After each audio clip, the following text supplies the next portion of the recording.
Marcos capítulo 15. Eu vou ler apenas o versículo, que é o versículo de número 21, bem? Versículo 21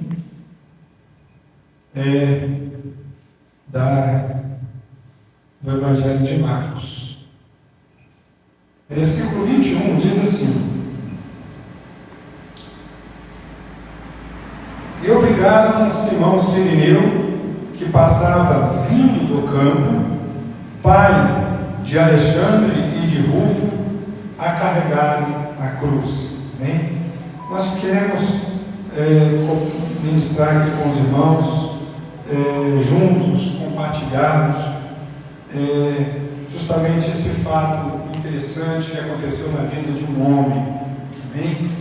Poderia ser qualquer um, mas foi justamente o Simão Cirineu, justamente ele que foi mencionado ali para carregar a cruz. Eu gostaria de que nós fizéssemos mais uma oração, amém? Pai, em nome de Jesus, nós queremos te agradecer e te louvar, Senhor, por esta noite, e quero pedir a Deus que a bênção do Senhor venha sobre as nossas vidas. Quero pedir que, pela misericórdia do Senhor, o Senhor possa estar falando aos nossos corações nessa noite, através da ministração da sua palavra. Amém e amém. Graças a Deus. Irmãos, vamos supor que você vivesse naquela época de Jesus, ok? Então, como Cirineu também, você não tinha um conhecimento profundo de que Jesus era o Cristo, o Messias, né? Eram poucas pessoas que tinham essa convicção, uma revelação de Deus, que Ele realmente era o Messias, ok? E vamos supor, eu gostaria que você respondesse por mim. Você aceitaria, sem saber que Jesus era o Cristo, o escolhido de Deus, você aceitaria carregar a cruz no lugar dele, lá no meio daquela multidão, todo mundo gritando, indo lá e ajudar ele a carregar a cruz, sem saber que ele era verdadeiramente o Messias? Você aceitaria carregar a cruz? Obrigado. Você tem que carregar a cruz por livre e espontânea vontade, sem ser obrigado, porque aqui o texto diz que ele foi obrigado, né? Você aceitaria? Deixa para responder. Eu acho que poucos aceitariam se não fosse obrigado, né? Eu acho que muito pouco. Sabendo que é Jesus, bem, agora, né? A gente sabendo a história, né, Mateus? Eu vou lá, eu aceito, né? Mas sem saber a história, eu acredito que nenhum de nós aceitaria voluntariamente, sem ser obrigado, justamente fazer aquele ato, amém? E com isso eu quero dizer para os irmãos o seguinte: é impressionante como que a vida é uma caixinha de surpresa e acontece conosco. É algo que a gente nunca imaginamos que aconteceria. Acontece situação que está fora, né, da nossa imaginação, e acontece fatos conosco que nós só fazemos porque somos obrigados a fazer, né? E fazer porque somos obrigados, não tem como escapar daquela situação, embora depois dos fatos já acontecidos e a gente vê lá na frente que não foi tão ruim assim. Foi obrigado, mas foi bom, e entre aspas, né? Teve algum benefício, na verdade. Mas é muito interessante isso, bem? O texto nos fala de um homem que Jesus está a caminho do Gólgota. Na verdade, nós não sabemos qual é a real posição do trajeto, né? Mas foi na Via Dolorosa, foi quando ele já saiu lá do pretório, da condenação, e já está indo em direção ao Gólgota. Ele já estava muito fraco, já havia espinho na sua cabeça, coroa de espinho, já estava muito machucado, já havia tomado muitas chicotadas, já sangrava bastante, estava debilitado, passou a noite inteira no interrogatório, não dormiu. Ele foi preso à noite, ele não dormiu à noite, né, sendo interrogado. Enfim, uma situação muito difícil. Ele estava muito fraco. E o texto diz que quando ele está a caminho, né, entrar para os soldados para a crucificação, ele está a caminho.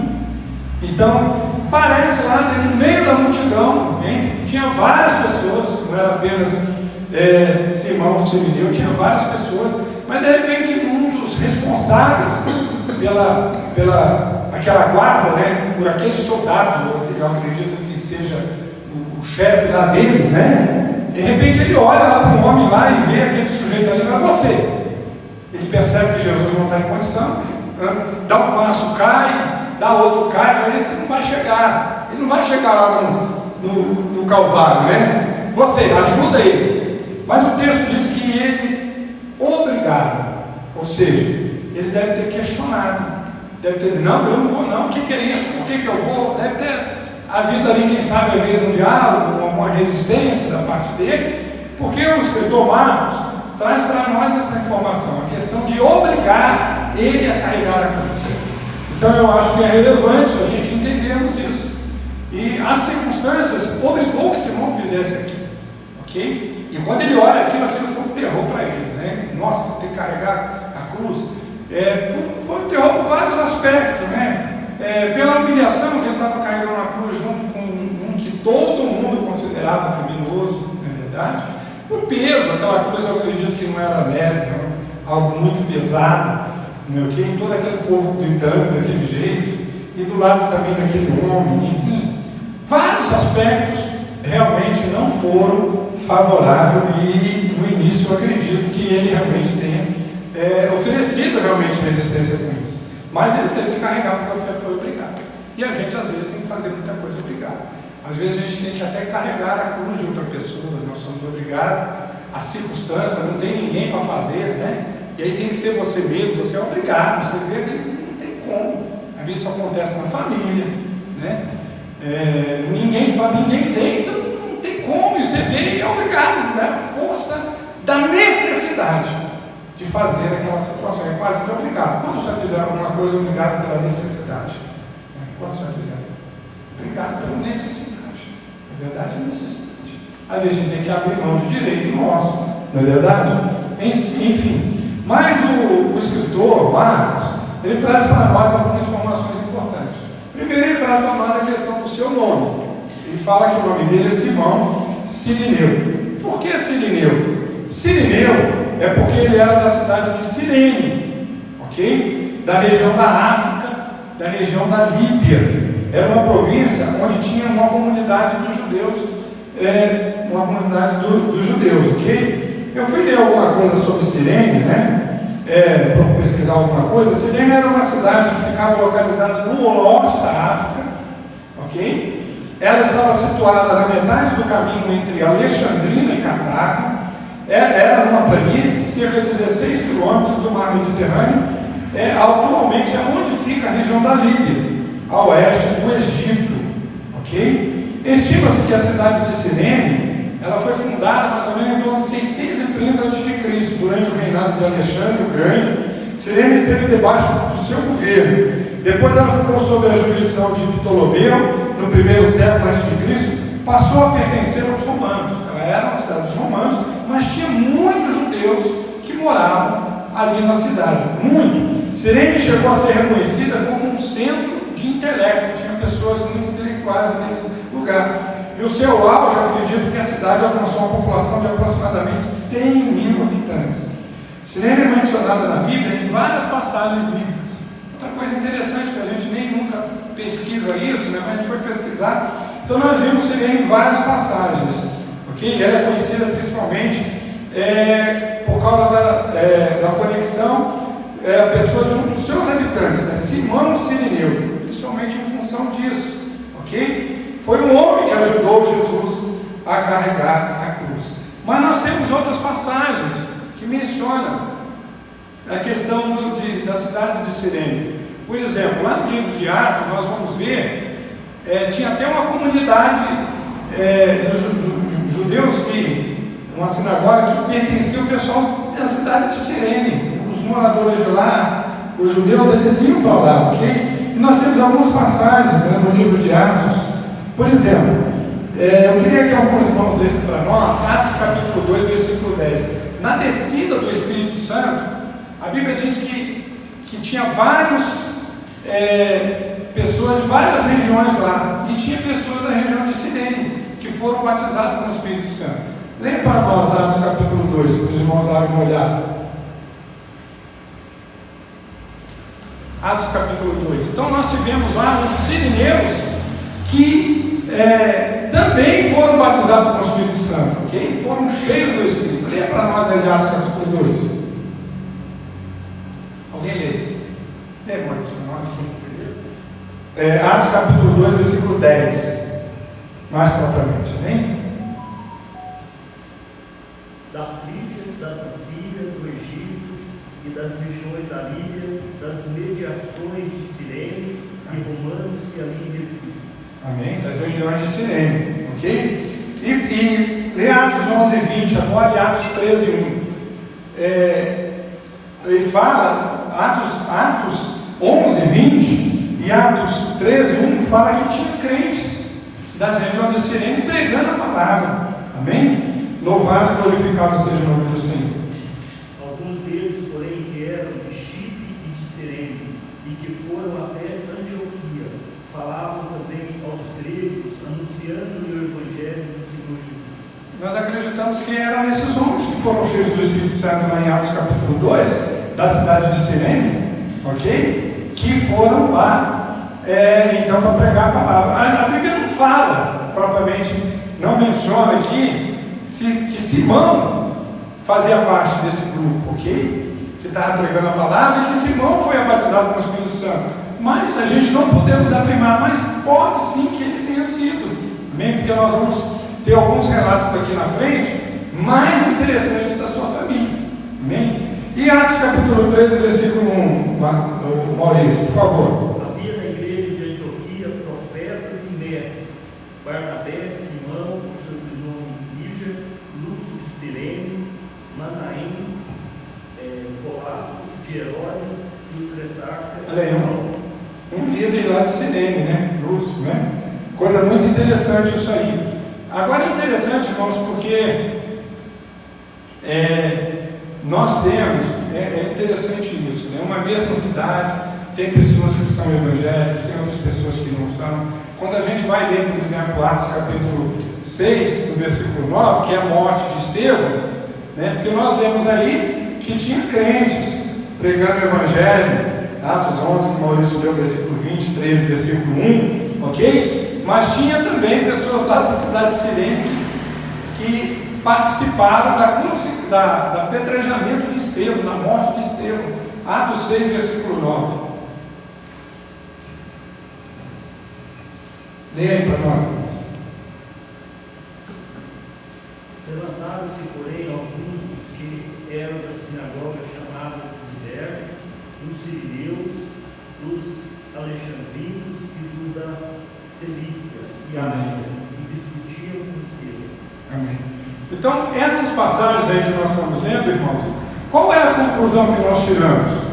Que tinha muitos judeus na cidade de Cirene. Os sirineus tinham muitos judeus ali, ok? Que converteram, ok? Muitos judeus que converteram aqui na cidade. Mas uma coisa me chama a atenção também no que Marcos escreveu aqui, porque esse mesmo texto, ele é também mencionado em Mateus e em Lucas, vai falar sobre Simão Sirineu, mas só Marcos menciona algo aqui muito interessante. Marcos diz o seguinte: obrigado Simão Sirineu, que passava, vindo do campo, pai de Alexandre e de Rufo. Qual é a relevância disso, irmãos? Por que Marcos faz questão de citar que ele era pai de Alexandre e de Rufo? Qual a conclusão que nós tiramos? Nós podemos tirar a seguinte conclusão: que o livro de Marcos, ele foi escrito ainda no primeiro século, ok? Foi escrito ainda no primeiro século. Então Marcos quer ressaltar na sua escrita que aquele homem que carregou a cruz era pai de Alexandre e de Rufo. Então nós deduzimos, para que isso? Para poder identificar, para que eles pudessem ter um conhecimento, ok, melhor sobre Simão. Parece-nos a seguinte questão: que Alexandre e Rufo era mais conhecido na comunidade, onde Marcos escreve o livro, ok? Quando ele apresenta nos seus escritos, que Alexandre e Alexandre e Rufo era mais conhecido que Simão. Então ele menciona os dois filhos para eles entenderem e compreenderem que Simão se tratava do pai deles, ok? E eles eram conhecidos de que maneira? Por que maneira que eles eram conhecidos? A mim me parece que eles já haviam convertidos, okay? Que eram pessoas que converteram e já estavam em destaque na comunidade. Já estavam em destaque na comunidade. Não é verdade? Já estavam em destaque na comunidade. Quando nós não conseguimos identificar alguém, ou quando a gente quer identificar, quer ressaltar o nome de alguém, para que a pessoa conheça, às vezes as pessoas não estão conhecendo bem, né? Aí a gente vai e fala sobre algumas pessoas que as pessoas conhecem mais, né? Não é verdade? Por exemplo, a gente vê a Eliane toda aqui tirando foto, né? Armando aqui o negócio, a gente sabe que ela é da mídia, não é verdade? A gente sabe que ela é da mídia. Aí de repente alguém chega novo aqui, todos nós conhecemos a família da Eliane, sim ou não? Todos nós conhecemos.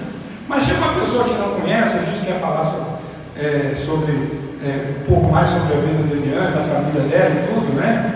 Aí a pessoa, por exemplo, alguém não conhece tudo, quer falar sobre o irmão Sebastião, né? E mencionar o irmão Sebastião, mas é novo na igreja, a pessoa conhece mais a Eliane, porque o irmão Sebastião conhece pouco, estou dando aqui um exemplo, né?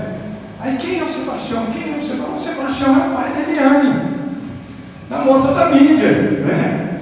Então, para poder identificar. Então ele falou a Simão, o sirineu, que carregou a cruz, pai de Alexandre e Rufo. Porque Alexandre e Rufo, quando Marcos escreve o livro, ele é uma pessoa de maior destaque na comunidade judaica. Então ele vai mencionar exatamente sobre eles, ok? Então a história de Simão, o sirineu, é uma história muito parecida, irmãos, às vezes com as nossas histórias, ok? E nós estivemos pesquisando, na verdade, nós não temos não podemos afirmar categoricamente que eles já eram pessoas extremamente religiosas, pessoas assim, avivadas, pessoas muito próximas, mas o que eu quero dizer é o seguinte, que embora Simão tenha passado por todo aquele constrangimento, embora ele tenha sido obrigado com aquilo, mas Simão foi alguém que foi escolhido por Deus, amém? Foi escolhido por Deus, no meio de tanta gente que estava ali assistindo, ele foi escolhido por Deus. O próprio Deus colocou no coração do líder lá, do soldado, falou: você pega esse cara aí para poder ajudar ele a levar lá, que ele não está levando, e ele entra para a história, amém? E isso faz uma grande diferença na vida dele, faz uma grande diferença na vida dele, tá? Porque nós vamos ver Paulo, lá nos seus escritos, Paulo vai mencionar lá nos seus escritos algo sobre a família dele, E eu quero aproveitar o nosso culto, que é culto, tudo é possível que crê, a nossa quarta do milagre, que o maior milagre que pode acontecer na nossa vida é a gente ter uma família aos pés do Senhor. Esse é o maior milagre. A gente pode ter as enfermidades, pode ser que a gente não fique curado das nossas enfermidades, mas a gente tem certeza que tem uma família crente, nos pés do Senhor, ok? Firme com o Senhor, apesar das lutas, apesar da dificuldade, apesar de todos os problemas. Isso é bênção de Deus. E eu quero dizer que aconteceu um grande milagre na vida de Simão. Aconteceu um grande milagre na vida de Simão. A sua família se tornou, eu acredito, mais crente. A sua família se tornou fiel ao Senhor. Simão foi com Jesus, carregando a sua cruz até ao pé da cruz. E nós podemos afirmar, eu estive pesquisando, não achamos alguns fortes indícios realmente que ele ficou até o final da crucificação. Ele ficou até o final da crucificação, viu tudo ali acontecer e depois ele volta para casa. Para o seio da sua família, para o meio da sua família, nada afirma, não podemos afirmar que a família dele estava ali. O texto diz que ele estava vindo do campo. Há várias colocações e várias imaginações que nós podemos dizer. Nós vimos alguns comentaristas defendendo, dizendo que ele era um agricultor que trabalhava no campo, mas nós não podemos afirmar isso. A tese mais defendida é que ele era um judeu extremamente religioso, que aplicava-se aos costumes judaicos, ia de Jerusalém, da cidade, lá de Cirene, na Bíblia, que ficava a quase 1.600 quilômetros de Jerusalém, ia lá todos os anos para as festas judaicas, para a festa da Páscoa. Essa é a tese mais defendida. E aí ele vai para lá, os judeus faziam as melhores roupas, com toda a tradição, vai para a Páscoa. Então, quando o texto diz aqui que ele vinha do campo, é porque, na verdade, as estradas lá, quem defende essa tese, diz o seguinte, que lá tudo era campo, não tinha asfalto, ok? Não tinha asfalto. O sujeito está vindo de uma cidade para outra e está vindo aonde? Está vindo do campo. Está vindo do campo, né? Então, na verdade, muitos defendem isso aí. Nós temos os dois lados, ok?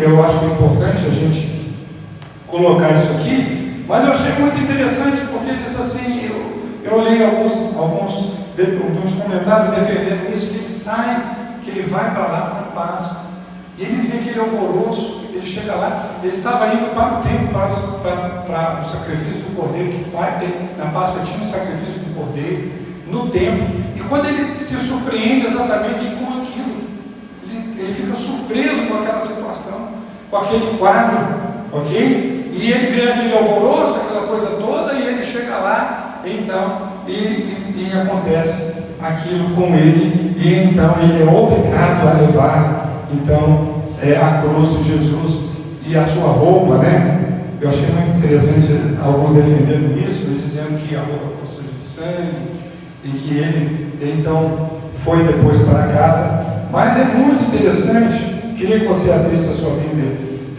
Romanos 16, versículo 13, porque é muito interessante o que nós vamos ver aqui, porque Paulo vai fazer menção à família de Cirineu, ok? De Simão, né?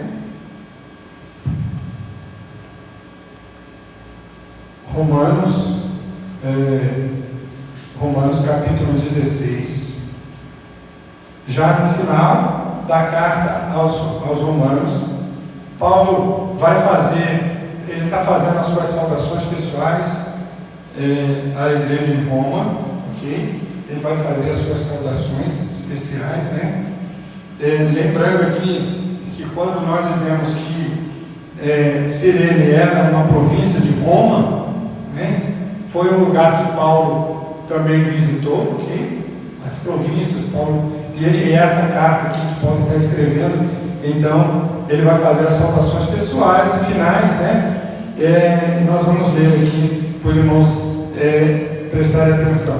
Ele faz saudação a vários crentes, né? Versículo 3: Saudai Priscila e Áquila, meus cooperadores em Cristo, os quais pela minha vida arriscaram sua própria cabeça, e isso lhe agradeço. Não somente eu, mas também todas as igrejas dos gentios.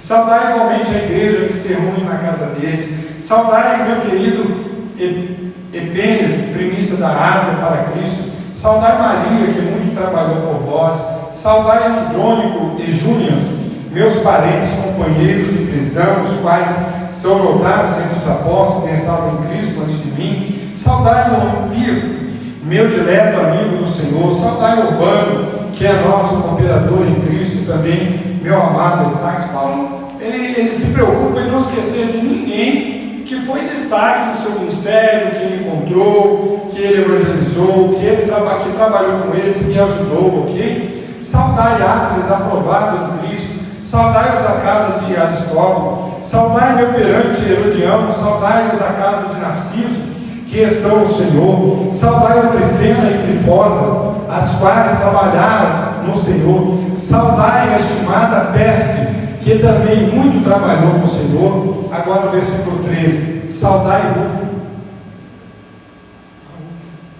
Rufo, eleito do Senhor, no Senhor, igualmente a sua mãe, que também tem sido mãe para mim. Amém? Então ele vai citar aqui a mãe de Rufo. Amém? Que não foi citada lá no texto de Marcos, mas ela é citada aqui. E Paulo eu acho muito interessante que em todos esses aqui que ele está saudando, ele faz uma saudação muito especial a Rufo, né? Dizendo que ele foi eleito no Senhor. Parece que era talvez assim um filho que dava trabalho para os pais, né? Dava trabalho para a família, né? Mas depois que o pai volta, e com aquele testemunho, né? E a cidade inteira falando, o seu pai carregou a cruz do Cristo, parece que um homem se converteu realmente. Aquilo foi um choque para a família, amém? Então algo, irmãos, que às vezes a gente parece que imaginamos que nunca acontecia conosco, algo que a gente às vezes acha que é ruim demais, né? A gente precisa esperar o futuro para ver, porque de repente Deus quer, através disso, através de um momento difícil que a gente está passando, Deus quer trazer um grande milagre para a nossa casa, um grande milagre para a nossa família. Paulo diz que Rufo foi eleito do Senhor, né? Ele vai mencionar Rufo de uma maneira assim muito especial, e ele vai falar igualmente a sua mãe, que também tem sido mãe para mim, ok? Igualmente a sua mãe também tem sido mãe. Meu irmão, eu acho isso aqui muito maravilhoso. Nós estamos num mundo de milagres, e a gente tem que buscar milagre mesmo nos pés do Senhor, ok? A gente tem que buscar porque a gente entende que Deus pode fazer pelas nossas vidas. Nós sabemos que Ele pode fazer infinitamente mais do que aquilo que pensamos e sonhamos. Ele pode curar o cego, Ele pode levantar o paralítico, Ele resolve as nossas lutas, os nossos problemas, Ele vai à frente, cura do câncer, cura de qualquer outra enfermidade, mas o maior milagre que nós podemos ver, eu tenho certeza que se nós formos colocar, nós amamos tanto a nossa família, se nós fôssemos escolher, eu prefiro estar enfermo do que ver um da minha família não ser salvo. Eu prefiro estar enfermo. Então eu passo o que tiver que passar, mas eu quero ver os meus entrando na glória e o seu nome escrito no livro da vida. O maior milagre que nós podemos enxergar, que é tremendo para as nossas vidas, é a salvação da nossa casa. Quantos irmãos você tem? Quantos da sua família, primos, tios? Amém? Eu gostaria que nós pensássemos nisso nessa noite, amém? Eu gostaria que nós, nesse culto da quarta do milagre, hoje especialmente, amém? Tudo bem, você pense no seu milagre que você está precisando para a sua vida, um problema que precisa ser resolvido, uma cura, pense. Mas eu gostaria que também você pensasse na sua família. Amém? Vamos ter o pensamento duplo. Vamos pensar, Jesus, salva a minha família. E o que eu preciso fazer? Se eu precisar, descarregar a cruz é algo assim tremendo, né? Essa cruz, nós sabemos que é simbólica, não é verdade? Mas se for obrigado eu carregar uma cruz, ou seja, um peso que vai custar muito caro para mim, para um da minha família ser salvo, eis-me aqui, Senhor.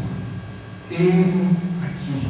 Estou pronto para isso. Amém? Louvado seja o nome do Senhor. Irmãos, foi essa palavra que eu queria trazer para vocês nessa noite, sobre o milagre que aconteceu na vida de Simão Cirineu. Também alguém que foi obrigado a carregar a cruz, mas em contrapartida, aquilo ali se transformou em bênção para a sua vida de uma forma tremenda. Amém? Antes de toda a comunidade, antes do Evangelho ser totalmente propagado como foi, ganhar a extensão que ganhou, ganhar a dimensão que ganhou, todos olhavam para Simão e o Cirineu como alguém que foi pego de surpresa, alguém que estava no lugar errado, na hora errada, mas depois que tudo aconteceu, irmãos, quantos gostariam de estar no lugar dele, né? Quantos gostariam de estar no lugar dele? Louvado seja o nome do Senhor. Então, por isso que eu entendo que nós precisamos confiar em Deus. Amém? A cruz está pesada. A cruz está difícil. Amém? Não tem ninguém para te ajudar a carregar. Quem sabe, né? Se ele leu lá, ele em algum momento ele tenha sentido, contextualizando, sentido pesado demais carregar a cruz, não só por causa do peso da madeira, mas também em função da humilhação, né? Se não tivesse mais um aqui comigo, seria diferente, né? Parece que quando a gente está inserido num contexto de mais um, dois, três, numa situação difícil, parece que o cargo fica menos pesado, né? O peso parece que é mais leve quando a gente está inserido num contexto onde tem um, dois, tem mais pessoas. Não estou sozinho, tem mais gente comigo, né? Então parece que fica diferente, parece que é meio diferente. Enquanto quando você está sozinho é muito ruim. Isso me faz lembrar o tempo que eu era soldado, né? A gente passou por uma disciplina e nós estávamos marchando para o rancho. E o sargento Rodrigues, hoje é um grande amigo meu, né? Eu era recruta ainda, a gente estava indo para o refeitório. E o Rodrigues, ele fazia muita graça, caminhando com a tropa, eles falavam algumas coisas, e a gente achava engraçado. E ele não gostava muito que você achava engraçado o que ele falava, né? E ele falou algo lá, que eu não me recordo quem que foi, e eu sorri, né? E ele pagou a tropa, né? Tropa alto. Aí ele olhou para mim e falou assim: de que você está rindo, coração? Eu virei e falei assim: eu estou rindo do que você falou, velho. Engraçado demais isso aí que você falou, velho. Falei para ele, e a tropa inteira riu porque eu falei aquilo, né? Está rindo dele, né? Está rindo do que ele falou, né? Ele não mostrou, ele ficou nervoso, ele falou assim: rapaz, mas você é abusado, hein? Faz o seguinte, você fez a tropa toda rir de mim, agora a tropa toda vai rir de você. Enquanto a tropa vai marchando, você vai na frente de Gatão. Você vai lá na frente de Gatão, pode ir lá para frente. Eu estava no final da tropa, eu falei: você pode ir lá na frente de Gatão. E a tropa vai atrás de você, e todo mundo vai marchar, tenho certeza que todo mundo vai rir de você, vai achar engraçado você ir lá na frente. Mas como é distante um pouquinho, porque senão a tropa passa por cima de você. E aí, eu estou lá marchando e tudo. Aí chegou uma hora, todo mundo estava rindo, aí chegou uma hora que ele virou e falou assim: tropa alto. Aí ele falou assim: agora quem ri vai junto com o sobreiro. Vai, eu vou dar alta e você vai lá na frente para ir junto com ele. Quem ri vai junto. Por quê, irmãos? No militarismo, a gente é treinado a fazer aquilo que a gente não quer fazer. Entendeu? Aquilo que a gente não quer fazer. Todo mundo estava gostando de rir, agora ele quer que ninguém ri. O cara tem que ser domínio próprio, tem que controlar. Cara, se alguém não quer que ele faça, ele não vai fazer. Então o militarismo é treinado assim. Você conheceu o sargento Rodrigues, né, Paulo? Sim. Foi do seu tempo aí. E aí, irmãos, foi uma graça, né? Eu estava muito furioso, eu queria pular no pescoço dele, né? Porque eu estava sozinho. Mas de repente começou a aparecer mais um, mais outro, e a raiva foi passando, né? Dois, eu lá pro lado tinha um do meu lado, olhar pro outro tinha outro do meu lado. E aí foi passando, a raiva foi passando. Por que eu estou contando isso?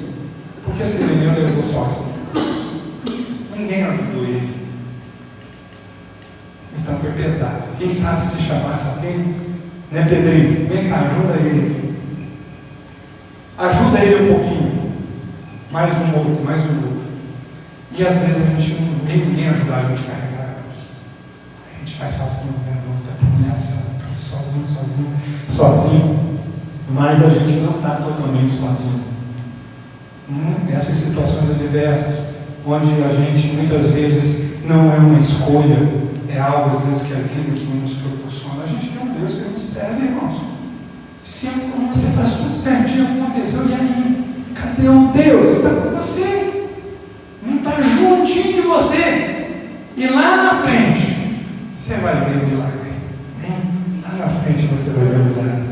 Eu sei que esse Irineu, ele carregou a sua cruz. Quando Marcos escreve aqui o livro do Evangelho, por isso que ele cita o nome, né, dos seus dois filhos, porque aqueles dois filhos, aqueles dois filhos deles foram destaque, já eram pessoas que estavam se destacando na comunidade como cristãos verdadeiros, amém? Já eram pessoas que estavam realmente em destaque, tudo em função de quê? O Pai ter carregado a cruz.